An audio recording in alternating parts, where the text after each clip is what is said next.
Beredar kabar jika anggota DPR nonaktif Uya Kuya pergi ke luar negeri setelah diamuk massa imbas video viral joget-jogetnya di gedung DPR MPR yang berujung pada penjarahan. Terkait kabar ini, Uya Kuya membantah jika dirinya dan keluarga kabur ke luar negeri.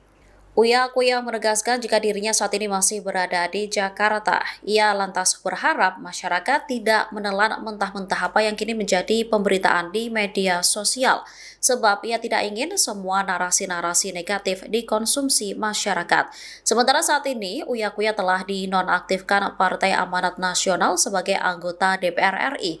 Surat penonaktifan Uya Kuya ditandatangani oleh Ketua Umum PAN, Zulkifli Hasan, dan Wakil Ketua Umum PAN. Download Tribun X sekarang, menghadirkan lokal menjadi Indonesia.